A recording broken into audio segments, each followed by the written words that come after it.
Now, it's not my intention to offend anyone.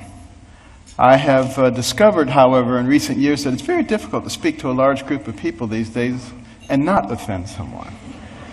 And people walk around with their feelings on their shoulders waiting for you to say something. Ah, did you hear that? And they can't hear anything else you say. The PC police are out in force at all times. I remember once I was talking to a group about the difference between a human brain and a dog's brain. And a man got offended. He said, "You can't talk about dogs like that." But, you know, people just focus in on that, completely miss the point of what you're saying. And we've reached a point where people are afraid to actually talk about what they want to say because somebody might be offended.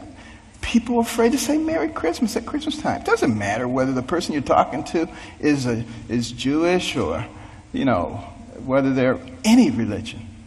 That's a salutation, a greeting of goodwill. We've got to get over this sensitivity. You know, and it keeps people from saying what they really believe. You know, I'm reminded of a very successful young businessman. And he loved to buy his mother these exotic gifts for Mother's Day. And he ran out of ideas. And then he ran across these birds. These birds were cool. You know, they cost $5,000 a piece. They could dance, they could sing, they could talk. He was so excited he bought 2 of them. Sent them to his mother. Couldn't wait to call her up on Mother's Day. Mother, what'd you think of those birds? And she said, "They was good." He said, no, Mother, you didn't eat those birds. Those birds cost $5,000 a piece. They could dance, they could sing, they should talk. And she said, "Well, they should have said something." And you know, that's where we end up too if we don't speak up for what we believe. And you know, what we need to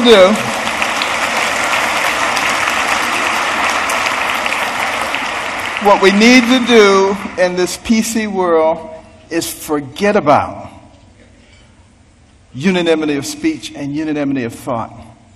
And we need to concentrate on being respectful of those people with whom we disagree. And that's when I think we begin to make real progress. And one last thing about political correctness, which I think is a horrible thing, by the way. I'm very, very compassionate, and I'm not ever out to offend anyone. But PC is dangerous.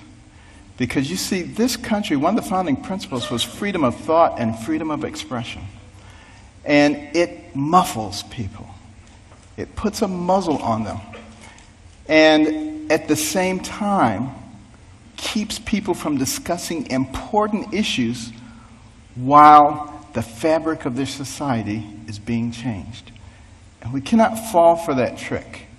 And what we need to do is start talking about things that are important, things that were important in the development of our nation.